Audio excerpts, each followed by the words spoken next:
ਹੁਣ ਮੁੰਡਾ ਗੁਲਸ਼ਨ ਕੁਮਾਰ ਜਿਹੜਾ ਸੀ ਉਹ ਇੱਕ ਸਬਜ਼ੀ ਦੀ ਰੇਹੜੀ ਵੇਚਦਾ ਸੀ।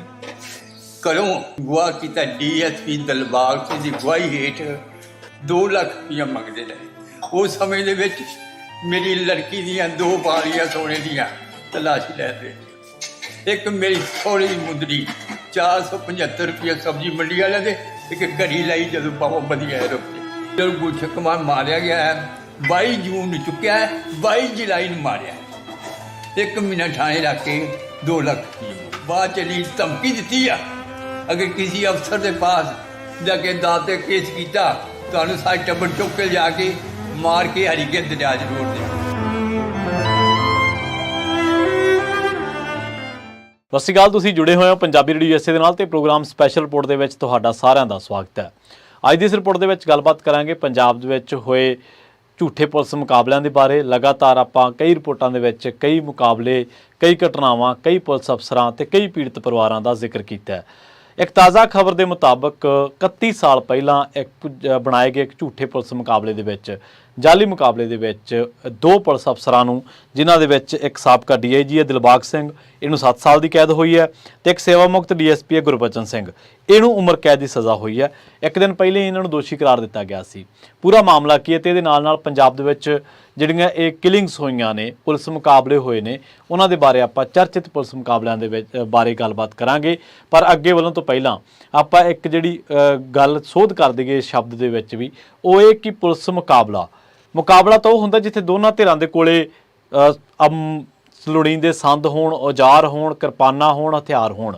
ਪਰ ਇੱਕ ਪਾਸੇ ਇੱਕ ਧਿਰ ਆ ਜਿਹਨੂੰ ਪਹਿਲਾਂ, ਇੱਕ ਪਾਸੇ ਇੱਕ ਪੱਖ ਹੈ ਜਿਹਨੂੰ ਪਹਿਲਾਂ ਥਾਣਿਆਂ ਦੇ ਵਿੱਚ CI ਸਟਾਫ ਦੇ ਵਿੱਚ ਕੁੱਟਿਆ ਗਿਆ, ਕਰੰਟ ਲਾਇਆ ਗਿਆ, ਨਹੁੰ ਪੜ ਦਿੱਤੇ ਗਏ, ਲੱਤਾਂ ਤੋੜ ਦਿੱਤੀਆਂ ਗਈਆਂ, ਔਰ ਉਹਨੂੰ ਤਾਂ ਤੁਰਨ ਜੋਗਾ ਵੀ ਨਹੀਂ ਛੱਡਿਆ। ਤੇ ਉਹਨੂੰ ਜਾ ਕੇ ਕਿਸੇ ਸੂਏ ਦੇ ਪੁਲ ਤੇ, ਕਿਸੇ ਨਹਿਰ ਦੀ ਪਗਡੰਡੀ ਤੇ, ਕਿਸੇ ਹੋਰ ਸੁਨਸਾਨ ਥਾਂ ਤੇ ਉਹਨੂੰ ਕਵੇਂ ਕਿ ਤੂੰ ਭੱਜ, ਹੱਥ ਉਹਦੇ ਬੰਨੇ ਹੋਣ, ਤੁਰਿਆ ਉਹ ਤੋਂ ਜਾਂਦਾ ਨਾ ਹੋਵੇ, ਉਹ ਕਿਹੜਾ ਮੁਕਾਬਲਾ? ਉਹ ਤਾਂ ਇੱਕ ਟੌਰਚਰ ਆ, ਉਹ ਤਾਂ ਇੱਕ ਕਤਲ ਕਿਹਾ ਜਾ ਸਕਦਾ। ਇਹ ਮਾਮਲਾ ਕੀ ਹੈ ਦੱਸਦੇ ਹਾਂ। ਇਹ ਮਾਮਲਾ ਜਿਹੜਾ ਉਹ ਤਰਨਤਾਰਨ ਦੇ ਨਾਲ ਜੁੜਿਆ ਹੋਇਆ। ਇੱਕ ਹਿੰਦੂ ਨੌਜਵਾਨ ਨੂੰ, ਉਹਦੇ ਪਰਿਵਾਰ ਦੇ ਵਿੱਚ 2 ਹੋਰ ਜਣਿਆਂ ਨੂੰ ਪੁਲਿਸ ਚੱਕ ਕੇ ਲੈ ਜਾਂਦੀ ਹੈ, ਜਿਹਦੇ ਵਿੱਚ ਇਹ ਅਗਵਾਈ ਕਰਦਾ ਦਿਲਬਾਗ ਸਿੰਘ DIG ਤੇ DSP ਗੁਰਬਚਨ ਸਿੰਘ, ਇਹ ਅਗਵਾਈ ਕਰਦੇ ਉਸ ਟੀਮ ਦੀ।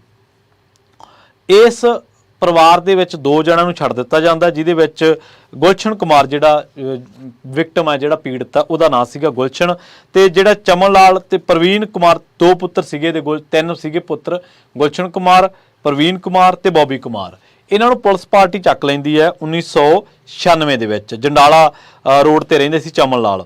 ਉਹਨਾਂ ਨੇ ਸ਼ਿਕਾਇਤ ਵਿੱਚ ਕਿਹਾ ਕਿ 22 ਜੂਨ 1993 ਨੂੰ ਤਤਕਾਲੀ DSP ਦਿਲਬਾਗ ਸਿੰਘ DIG ਦੇ ਅਹੁਦੇ ਤੋਂ ਸੇਵਾ ਮੁਕਤਾ ਹੋਣ ਤੇ ਤਰਨਤਾਰਨ ਪੁਲਿਸ ਦੀ ਟੀਮ ਉਹਦੇ ਪੁੱਤਰ ਗੁਲਸ਼ਨ ਨੂੰ ਜ਼ਬਰਦਸਤੀ ਚੁੱਕ ਕੇ ਲੈ ਗਈ ਤੇ ਉਸ ਤੋਂ ਬਾਅਦ ਪ੍ਰਵੀਨ ਕੁਮਾਰ ਤੇ ਬੋਬੀ ਕੁਮਾਰ ਨੂੰ ਵੀ ਆਪਣੇ ਨਾਲ ਲੈ ਗਏ। ਪੁਲਿਸ ਨੇ ਪ੍ਰਵੀਨ ਤੇ ਬੋਬੀ ਨੂੰ ਤਾਂ ਰਿਹਾ ਕਰ ਦਿੱਤਾ, ਪਰ ਗੁਲਸ਼ਨ ਨੂੰ ਨਹੀਂ ਛੱਡਿਆ। 1 ਮਹੀਨੇ ਬਾਅਦ 22 ਜੁਲਾਈ 1993 ਨੂੰ ਗੁਲਸ਼ਨ ਨੂੰ ਝੂਠੇ ਮੁਕਾਬਲੇ ਦੇ ਵਿੱਚ ਮਾਰ ਦਿੱਤਾ ਗਿਆ। ਉਹਨਾਂ ਨੇ ਦੋਸ਼ ਲਾਇਆ ਕਿ ਸਾਨੂੰ ਡੈੱਡ ਬੋਡੀ ਵੀ, ਜਿਹੜੀ ਲਾਸ਼ ਉਹ ਵੀ ਨਹੀਂ ਦਿੱਤੀ ਗਈ, ਤੇ ਪੁਲਿਸ ਨੇ ਸੰਸਕਾਰ ਜਿਹੜਾ ਉਹਦਾ ਕਰਤਾ। ਚਮਨ ਲਾਲ ਦੱਸਦਾ ਕਿ ਉਹਦਾ ਜਿਹੜਾ ਪੁੱਤਰ ਹੈ ਗੁਲਸ਼ਨ ਕੁਮਾਰ, ਉਹ ਘਰ ਦੇ ਗੁਜ਼ਾਰੇ ਵਾਸਤੇ ਫਲ ਵੇਚਣ ਦਾ ਕੰਮ ਕਰਦਾ ਸੀ, ਫਰੂਟ ਦੀ ਰੇਹੜੀ ਲਾਉਂਦਾ ਸੀਗਾ। ਇਸ ਮਾਮਲੇ ਦੇ ਵਿੱਚ ਕਹਿੰਦੇ 32 ਲੋਕਾਂ ਦੀ ਗਵਾਹੀ ਹੋਈ, 32 ਲੋਕਾਂ ਦੀ ਗਵਾਹੀ ਦਾ ਹਵਾਲਾ ਦਿੱਤਾ ਗਿਆ ਤੇ ਸਿਰਫ 15 ਲੋਕਾਂ ਨੇ ਗਵਾਹੀ ਦਿੱਤੀ ਸੀ ਇਸ ਮਾਮਲੇ ਦੇ ਵਿੱਚ। ਤੇ ਜਿਹੜੇ ਲੋਕ ਸੀਗੇ ਅਰਜਨ ਸਿੰਘ, ਦਵਿੰਦਰ ਸਿੰਘ ਤੇ ਬਲਬੀਰ ਸਿੰਘ, ਇਹਨਾਂ ਦੀ ਮੌਤ ਹੋ ਚੁੱਕੀ ਹੈ। ਇਹ ਉਸ ਪੁਲਿਸ ਪਾਰਟੀ ਦੇ ਵਿੱਚ ਸੀਗੇ ਜਿਹੜੀ ਪਾਰਟੀ ਇਹਨੂੰ ਘਰੋਂ ਚੱਕ ਕੇ ਲੈ ਕੇ ਗਈ ਸੀਗੀ। ਖੈਰ, ਹੁਣ ਇਹ ਮਾਮਲਾ ਜਿਹੜਾ ਉਹ 31 ਸਾਲਾਂ ਬਾਅਦ ਇਸ ਪਰਿਵਾਰ ਨੂੰ ਇਨਸਾਫ ਮਿਲਿਆ। ਤੇ ਇਸ ਮਾਮਲੇ ਦਾ, ਇਸ ਪੂਰੇ ਮਾਮਲੇ ਦੇ ਵਿੱਚ ਇੱਕ ਦਰਦਨਾਕ ਪਹਿਲੂ ਇਹ ਵੀ ਹੈ ਕਿ ਇਸ ਕਤਲ ਤੋਂ ਬਾਅਦ, ਇਸ ਕੇਸ ਤੋਂ ਬਾਅਦ ਵਿੱਚ ਚੱਲਦਿਆਂ ਚਮਨ ਲਾਲ, ਜਿਨ੍ਹਾਂ ਨੇ 1996 ਦੇ ਵਿੱਚ ਮਾਮਲਾ ਦਰਜ ਕਰਵਾਇਆ, ਤੇ ਇਹਨਾਂ ਦੇ ਪਰਿਵਾਰ ਦੇ 3 ਹੋਰ ਜੀ ਇਸ ਕਤਲ ਕੇਸ ਦੇ ਵਿੱਚ ਨਿਆਂ ਦੀ ਉਡੀਕ ਕਰਦੇ ਕਰਦੇ ਇਸ ਜਹਾਨ ਤੋਂ ਚਲੇ ਗਏ। ਮਤਲਬ ਚਮਨ ਲਾਲ ਇਸ ਟੀਸ ਨੂੰ, ਇਸ ਦਰਦ ਨੂੰ ਆਪਣੇ ਨਾਲ ਲੈ ਕੇ ਇਸ ਦੁਨੀਆ ਤੋਂ ਰੁਖਸਤ ਹੋ ਗਏ। ਇਹ ਕੋਈ ਪਹਿਲੀ ਘਟਨਾ ਥੋੜ੍ਹੋ ਹੈ, ਕੋਈ ਇੱਕ ਗੁਲਸ਼ਨ ਕੁਮਾਰ, ਕੋਈ ਇੱਕ ਚਮਨ ਲਾਲ ਥੋੜ੍ਹੋ ਹੈ। ਇਸ ਤਾਂ ਘਰਾਂ ਦੇ ਘਰ ਮਾਝੇ ਦੇ ਇਲਾਕਿਆਂ ਦੇ ਵਿੱਚ ਔਰ ਮਾਲਵੇ ਦੇ ਕੁਝ ਇਲਾਕਿਆਂ ਦੇ ਵਿੱਚ ਔਰ ਦੁਆਬੇ ਦੇ ਕੁਝ ਇਲਾਕਿਆਂ ਦੇ ਵਿੱਚ ਇੱਕ ਹਨੇਰੀ ਸੀ ਜਿਹੜੀ ਐਸੀ ਝੁੱਲੀ ਜਿਹਨੇ ਕਈ ਘਰਾਂ ਦੇ ਚੁੱਲ੍ਹਿਆਂ ਦੇ ਵਿੱਚ ਘਾਹ ਉਗਾ ਦਿੱਤੇ। ਕਈ ਲੋਕਾਂ ਨੂੰ ਉਹਨਾਂ ਦੇ ਪੁੱਤਾਂ ਦਾ ਅੱਜ ਵੀ ਉਹ ਸਿਸਕੀਆਂ ਭਰਦੇ ਨੇ ਉਹਨਾਂ ਨੂੰ ਯਾਦ ਕਰਕੇ, ਉਹਨਾਂ ਦੀਆਂ ਫੋਟੋਆਂ ਦੇਖ ਕੇ। ਕੋਈ ਕਾਲਜ ਦੇ ਵਿੱਚ ਗਿਆ ਸੀ, ਉਹ ਪੜ੍ਹਨ ਗਿਆ ਸੀ, ਮੁੜਿਆ ਨਹੀਂ ਘਰੇ। ਕੋਈ ਪੱਠੇ ਵੱਢਣ ਗਿਆ ਸੀ, ਕੋਈ ਕਿਸੇ ਕੰਮ ਗਿਆ ਸੀ, ਕੋਈ ਰਿਸ਼ਤੇਦਾਰੀ ਦੇ ਵਿੱਚੋਂ ਚੱਕ ਲਿਆ ਗਿਆ। ਸੋ ਉਹ ਕਿਹੜਾ ਉਦੋਂ ਪੁਲਿਸ ਹੀ ਸਾਰਾ ਕੁਝ ਸੀ। ਪੁਲਿਸ ਹੀ ਗੁੰਡੇ ਸੀਗੇ, ਪੁਲਿਸ ਹੀ ਨਿਆਂ ਮਤਲਬ ਆਪਣੀ ਕਚਹਿਰੀ ਲਾਉਂਦੀ ਸੀ, ਪੁਲਿਸ ਹੀ ਅਦਾਲਤ ਸੀ, ਪੁਲਿਸ ਹੀ ਸਾਰਾ ਕੁਝ ਸੀਗੀ। ਤੇ ਜਦੋਂ ਫਿਰ ਪੁਲਿਸ ਦੇ ਹੱਥ ਪਾਵਰ ਆਉਂਦੀ ਹੈ ਤੇ ਫਿਰ ਲੋਕ ਕਿਵੇਂ ਉਸ ਪਾਵਰ ਦਾ, ਉਸ ਜ਼ਬਰ ਦਾ ਸ਼ਿਕਾਰ ਹੁੰਦੇ, ਇਹ ਕੋਈ ਦੱਸਣ ਦੀ ਲੋੜ ਨਹੀਂ ਹੈ। ਤੁਹਾਨੂੰ ਯਾਦ ਹੋਣਾ ਇੱਕ ਬਾਬਾ ਚਰਨ ਸਿੰਘ ਵਾਲਾ ਕੇਸ, ਇੱਕੋ ਪਰਿਵਾਰ ਦੇ 5 ਮੈਂਬਰਾਂ ਨੂੰ ਅਗਵਾ ਕਰਕੇ ਮਾਰਤਾ ਸੀ ਪੁਲਿਸ ਨੇ। 6 ਮੁਲਜ਼ਮਾਂ ਨੂੰ ਸਜ਼ਾ ਹੋਈ ਸੀ। 1993 ਦਾ ਵੀ ਇਹ ਚਰਚਿਤ ਕੇਸ ਸੀਗਾ।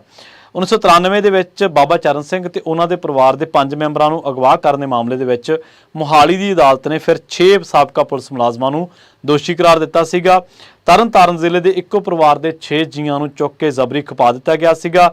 ਤੇ ਇਸ ਮਾਮਲੇ ਦੇ ਵਿੱਚ ਮੋਹਾਲੀ ਦੀ ਵਿਸ਼ੇਸ਼ ਅਦਾਲਤ ਨੇ ਇੰਸਪੈਕਟਰ ਸੂਬੇ ਸਿੰਘ, ਸਬ ਇੰਸਪੈਕਟਰ ਬਿਕਰਮਜੀਤ ਸਿੰਘ, ਸੁਖਦੇਵ ਸਿੰਘ, ਇਹਨਾਂ ਨੂੰ 10-10 ਸਾਲ ਦੀ ਤੇ ਸਬ ਇੰਸਪੈਕਟਰ ਸੁਖਦੇਵ ਰਾਜ ਨੂੰ ਇਸੇ ਮਾਮਲੇ ਦੇ ਵਿੱਚ 5 ਸਾਲ ਦੀ ਸਜ਼ਾ ਸੁਣਾਈ। ਪੀੜਤਾਂ ਦੇ ਵਕੀਲ ਜਿਹੜੇ ਸੀ ਉਹ ਕਹਿੰਦੇ ਕਿ ਸਾਨੂੰ ਇਸ ਗੱਲ ਦੀ ਤਾਂ ਤਸੱਲੀ ਹੈ ਕਿ ਇਹ ਮੁਲਜ਼ਮ ਸਾਬਤ ਹੋ ਗਏ। ਇਹਨਾਂ ਨੇ ਬੰਦੇ ਨਜਾਇਜ਼ ਚੁੱਕੇ, ਗੈਰ ਕਾਨੂੰਨੀ ਹਿਰਾਸਤ ਦੇ ਵਿੱਚ ਰੱਖ ਕੇ ਜਾਲੀ ਰਿਕਾਰਡ ਬਣਾਏ ਤੇ ਪੁਲਿਸ ਮੁਕਾਬਲੇ ਬਣਾਏ, ਪਰ ਸਜ਼ਾ ਘੱਟ ਹੋਣ ਕਰਕੇ ਸਾਨੂੰ ਨਿਰਾਸ਼ਤਾ ਵੀ ਹੈ। ਇਸ ਤੋਂ ਬਾਅਦ 27 ਸਾਲਾਂ ਬਾਅਦ ਵੀ ਕਹਿੰਦੇ ਲਾਸ਼ਾਂ ਦਾ ਪਤਾ ਨਹੀਂ ਲੱਗ ਸਕਿਆ। ਮੇਜਾ ਸਿੰਘ ਨੂੰ ਅਗਵਾ ਕਰਨ ਦੇ ਮਾਮਲੇ ਦੇ ਵਿੱਚ ਦੋਸ਼ੀ ਇੰਸਪੈਕਟਰ ਸੂਬੇ ਸਿੰਘ ਨੂੰ ਧਾਰਾ 354 ਦੇ ਤਹਿਤ 10 ਸਾਲ ਦੀ ਕੈਦ ਤੇ ਦੂਜੇ ਦੋਸ਼ ਸੁਖਦੇਵ ਰਾਜ ਨੂੰ 365 ਦੇ ਤਹਿਤ 5 ਸਾਲ ਦੀ ਕੈਦ ਹੋਈ। ਇਸੇ ਤਰ੍ਹਾਂ ਸੁਖਦੇਵ ਸਿੰਘ ਨੂੰ ਗੁਰਮੇਜ ਸਿੰਘ ਤੇ ਬਲਵਿੰਦਰ ਸਿੰਘ ਦੇ ਮਾਮਲੇ ਦੇ ਵਿੱਚ ਵੀ 365 ਦੇ ਤਹਿਤ 5 ਸਾਲ ਦੀ ਕੈਦ ਹੋਈ। ਪਰਿਵਾਰਕ ਮੈਂਬਰਾਂ ਨੇ ਕਿਹਾ ਕਿ 27 ਸਾਲ ਜਦੋਜਹਿਦ ਕੀਤੀ ਅਸੀਂ ਤੇ ਉਸ ਤੋਂ ਬਾਅਦ ਮਾਮੂਲੀ ਸਜ਼ਾ ਹੋਈ ਹੈ। ਇੰਨੀ ਲੰਮੀ ਕਾਰਵਾਈ ਤੋਂ ਬਾਅਦ ਵੀ ਇਹ ਪਤਾ ਤੱਕ ਨਹੀਂ ਲੱਗਾ ਕਿ ਪੁਲਿਸ ਨੇ ਮੁਕਾਬਲੇ ਕਿੱਥੇ ਤੇ ਕਿਵੇਂ ਬਣਾਏ ਤੇ ਲਾਸ਼ਾਂ ਕਿੱਥੇ ਖਪਾਈਆਂ। ਇਸੇ ਤਰ੍ਹਾਂ 1992 ਦੇ ਵਿੱਚ ਇੱਕ ਹੋਰ ਚਰਚਿਤ ਮੁਕਾਬਲਾ ਹੈ ਪੁਲਿਸ ਦਾ ਜਾਲੀ ਮੁਕਾਬਲਾ, ਜਿਹਦੇ ਵਿੱਚ ਅੰਮ੍ਰਿਤਸਰ ਦੇ 3 ਤਤਕਾਲੀ ਪੁਲਿਸ ਮੁਲਾਜ਼ਮਾਂ ਇੰਸਪੈਕਟਰ ਧਰਮ ਸਿੰਘ, ASI ਸੁਰਿੰਦਰ ਸਿੰਘ ਤੇ ਗੁਰਦੇਵ ਸਿੰਘ, ਇਹਨਾਂ ਨੂੰ ਉਮਰ ਕੈਦ ਹੋਈ ਤੇ ਇਹਦੇ ਨਾਲ ਹੀ 3 ਪੁਲਿਸ ਮੁਲਾਜ਼ਮਾਂ ਨੂੰ 2 ਲੱਖ ਰੁਪਏ ਦਾ ਜੁਰਮਾਨਾ ਹੋਇਆ। ਇਹਨਾਂ ਨੇ 1992 ਦੇ ਵਿੱਚ 3 ਨੌਜਵਾਨਾਂ ਹਰਜੀਤ ਸਿੰਘ, ਲਖਵਿੰਦਰ ਸਿੰਘ ਤੇ ਜਸਵਿੰਦਰ ਸਿੰਘ ਦਾ 9 ਪੁਲਿਸ ਵਾਲਿਆਂ ਨੇ ਫੇਕ ਇਨਕਾਊਂਟਰ ਕੀਤਾ ਸੀਗਾ। 31 ਸਾਲਾਂ ਬਾਅਦ ਪਿਤਾ ਦੀ ਮੌਤ ਦਾ ਇਨਸਾਫ ਮਿਲਣ ਤੇ ਮ੍ਰਿਤਕ ਹਰਜੀਤ ਸਿੰਘ ਦੇ ਪੁੱਤਰ ਨੇ ਦੱਸਿਆ, ਇਹ ਬੁੱਟਰ ਸੇਵੀਆਂ ਦੇ ਰਹਿਣ ਵਾਲੇ ਆ, ਕਿ ਉਦੋਂ ਉਹ 1 ਸਾਲ ਦਾ ਸੀਗਾ ਜਦੋਂ ਉਸਦੇ ਪਿਤਾ ਦਾ ਇਹਨਾਂ ਪੁਲਿਸਿਆਂ ਨੇ ਕਤਲ ਕਰ ਦਿੱਤਾ ਸੀ। ਉਹ ਕਹਿੰਦੇ ਕਿ ਰੱਬ ਦੇ ਘਰ ਦੇਰ ਹੈ, ਹਨੇਰ ਨਹੀਂ। ਰਾਮਪ੍ਰੀਤ ਸਿੰਘ ਨੇ ਅੱਗੇ ਕਿਹਾ ਕਿ ਪਰਿਵਾਰ ਇੱਕ ਸਮੇਂ ਹਿੰਮਤ ਹਾਰ ਗਿਆ ਸੀਗਾ, ਲੱਗਦਾ ਸੀ ਇਨਸਾਫ ਨਹੀਂ ਮਿਲੂਗਾ, ਪਰ ਮੇਰੇ ਦਾਦਾ ਜੀ ਨੇ ਹਿੰਮਤ ਨਹੀਂ ਹਾਰੀ। ਇਸ ਮਾਮਲੇ ਦੇ ਵਿੱਚ CBI ਨੇ 57 ਗਵਾਹ ਪੇਸ਼ ਕੀਤੇ, 9 ਦੇ ਖਿਲਾਫ ਚਾਰਜਸ਼ੀਟ ਦਾਇਰ ਕੀਤੀ, ਪਰ ਇਹਨਾਂ 31 ਸਾਲਾਂ ਦੇ ਵਿੱਚ ਉਹ ਕਹਿੰਦੇ ਕਿ 5 ਮੁਲਜ਼ਮਾਂ ਦੀ ਮੌਤ ਹੋ ਗਈ, ਪੁਲਿਸ ਮੁਲਾਜ਼ਮਾਂ ਦੀ ਜਿਹੜੇ ਮੁਲਜ਼ਮ ਸੀਗੇ। 27 ਗਵਾਹ ਵੀ ਲਾਪਤਾ ਹੋ ਗਏ ਇਹਨਾਂ 31 ਸਾਲਾਂ ਦੇ ਵਿੱਚ। 31 ਸਾਲਾਂ ਦਾ ਵਕਫਾ ਕੋਈ ਥੋੜੋ ਹੁੰਦਾ ਹੈ। ਜਸਟਿਸ ਡਿਲੇ, ਜਸਟਿਸ ਡਿਨਾਈਡ, ਕਹਿੰਦੇ ਕਿ ਦੇਰੀ ਨਾਲ ਮਿਲਿਆ ਨਿਆਂ ਨਹੀਂ ਹੁੰਦਾ, ਉਹਨੂੰ ਇਨਸਾਫ ਨਹੀਂ ਕਿਹਾ ਜਾਂਦਾ। ਇਸੇ ਤਰ੍ਹਾਂ 1992 ਦੇ ਇੱਕ ਹੋਰ ਝੂਠੇ ਪੁਲਿਸ ਮੁਕਾਬਲੇ ਦੇ ਵਿੱਚ 2 ਪੁਲਿਸ ਮੁਲਾਜ਼ਮਾਂ ਨੂੰ ਹੁਣ ਜਾ ਕੇ ਸਜ਼ਾ ਸੁਣਾਈ ਗਈ ਹੈ। ਮਾਮਲਾ 1992 ਦਾ, ਤਰਨਤਾਰਨ ਦੇ ਵਿੱਚ ਪੁਲਿਸ ਨੇ ਝੂਠਾ ਪੁਲਿਸ ਮੁਕਾਬਲਾ ਬਣਾਇਆ ਸੀ। ਇਸ ਮਾਮਲੇ ਦੇ ਵਿੱਚ ਮੋਹਾਲੀ ਦੀ ਅਦਾਲਤ ਨੇ 3 ਦਹਾਕੇ ਪੁਰਾਣੇ ਇਸ ਕੇਸ ਦੇ ਵਿੱਚ ਪੰਜਾਬ ਪੁਲਿਸ ਦੇ ਤਤਕਾਲੀ ਇੰਸਪੈਕਟਰ ਸੂਬਾ ਸਿੰਘ ਤੇ ਉਹਦੇ ਗਨਮੈਨ ਝਰਮਲ ਸਿੰਘ ਨੂੰ ਦੋਸ਼ੀ ਕਰਾਰ ਦਿੱਤਾ। ਸੂਬਾ ਸਿੰਘ ਨੂੰ 3 ਸਾਲ ਤੇ ਝਰਮਲ ਸਿੰਘ ਨੂੰ 5 ਸਾਲ ਦੀ ਕੈਦ ਹੋਈ। ਇਹਨਾਂ ਨੇ 1 ਜੂਨ 1992 ਦੇ ਵਿੱਚ ਸਿੱਖ ਨੌਜਵਾਨ ਬੈਂਕ ਮੁਲਾਜ਼ਮ ਕੁਲਦੀਪ ਸਿੰਘ ਨੂੰ ਅਗਵਾ ਕੀਤਾ ਤੇ ਜਾਨੋਂ ਮਾਰ ਦਿੱਤਾ।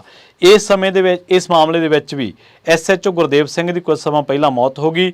ਪੀੜਤ ਪਰਿਵਾਰ ਦੇ ਵਕੀਲ ਨੇ ਦੱਸਿਆ ਕਿ ਤਰਨਤਾਰਨ ਪੁਲਿਸ ਨੇ 1 ਜੂਨ 1992 ਨੂੰ ਕੁਲਦੀਪ ਸਿੰਘ ਨੂੰ ਕੋਟਲੀ ਸਰੂਖਾ ਤਰਨਤਾਰਨ ਤੋਂ ਕਿਸੇ ਜਾਣਕਾਰ ਦੇ ਘਰੋਂ ਚੱਕਿਆ ਸੀ। ਬਾਅਦ ਦੇ ਵਿੱਚ ਉਹਦਾ ਝੂਠਾ ਪੁਲਿਸ ਮੁਕਾਬਲਾ ਦਿਖਾ ਕੇ ਉਹਦਾ ਕਤਲ ਕਰ ਦਿੱਤਾ ਗਿਆ ਤੇ ਇਸ ਮਾਮਲੇ ਦੇ ਵਿੱਚ ਤੁਸੀਂ ਦੇਖੋ ਕਿ 3 ਦਹਾਕੇ ਬਾਅਦ ਫੈਸਲਾ ਆਇਆ। ਇਸੇ ਤਰ੍ਹਾਂ ਕਰਾਰ ਦਿੱਤਾ ਸੂਬਾ ਸਿੰਘ ਨੂੰ, ਕਹਿੰਦੇ ਕਿ 5 ਸਾਲ ਦੀ ਕੈਦ ਹੋਈ ਹੈ ਤੇ ਮਾਮਲੇ ਦੇ ਵਿੱਚ ਕਹਿੰਦੇ SHO ਗੁਰਦੇਵ ਸਿੰਘ ਦੀ ਕਾਫੀ ਸਮਾਂ ਪਹਿਲਾਂ ਮੌਤ ਹੋ ਗਈ ਹੈ। ਤੁਹਾਨੂੰ ਯਾਦ ਹੋਣਾ ਪੀਲੀਭੀਤ ਵਾਲਾ ਪੁਲਿਸ ਮੁਕਾਬਲਾ, ਤੁਹਾਨੂੰ ਯਾਦ ਹੋਣਾ ਭੋਪਾਲ ਜੇਲ੍ਹ ਇਨਕਾਊਂਟਰ, ਤੁਹਾਨੂੰ ਯਾਦ ਹੋਣਾ ਮਣੀਪੁਰ ਦੀਆਂ ਐਕਸਟਰਾ ਜੁਡੀਸ਼ੀਅਲ ਕਿਲਿੰਗਸ 2010 ਦੇ ਵਿੱਚ, ਬਾਟਲਾ ਹਾਊਸ ਇਨਕਾਊਂਟਰ 2008 ਦਾ, ਸਰਾਬੂਦੀਨ ਸ਼ੇਖ 2006 ਦੇ ਵਿੱਚ ਇਨਕਾਊਂਟਰ ਹੋਇਆ ਸੀ, ਤੁਲਸੀ ਰਾਮ ਪ੍ਰਜਾਪਤੀ 2006 ਦਾ ਮਾਮਲਾ ਹੈ। ਇਸ਼ਰਤ ਜਹਾਂ 2004 ਦਾ ਮਾਮਲਾ ਹੈ, ਵੀਰੱਪਨ 2004 ਦਾ ਮਾਮਲਾ ਹੈ ਤੇ ਸਾਦਿਕ ਜਮਾਲ, ਇਹ ਉਹ ਪੁਲਿਸ ਮੁਕਾਬਲੇ ਨੇ ਜਿਨ੍ਹਾਂ ਦੇ ਵਿੱਚ ਪੁਲਿਸ ਦੀ ਕਾਰਵਾਈ ਦੇ ਉੱਤੇ, ਪੁਲਿਸ ਦੇ ਇਸ ਜ਼ੁਲਮ ਦੇ ਉੱਤੇ ਸਵਾਲ ਉੱਠਦੇ ਰਹੇ। ਤੁਸੀਂ ਦੇਖੋ ਕਿ ਇਹਨਾਂ ਪਰਿਵਾਰਾਂ ਨੂੰ, ਪੀੜਤ ਪਰਿਵਾਰਾਂ ਨੂੰ ਇੰਨਾ ਚਿਰ ਲੱਗ ਗਿਆ, 3 ਦਹਾਕੇ ਲੱਗ ਗਏ ਇਨਸਾਫ ਦੀ ਉਡੀਕ ਕਰਦਿਆਂ। ਇਸੇ ਦਰਮਿਆਨ ਕਈ ਪੁਲਿਸ ਮੁਲਾਜ਼ਮ ਇਸ ਜਹਾਨ ਤੋਂ ਰੁਖਸਤ ਹੋ ਗਏ।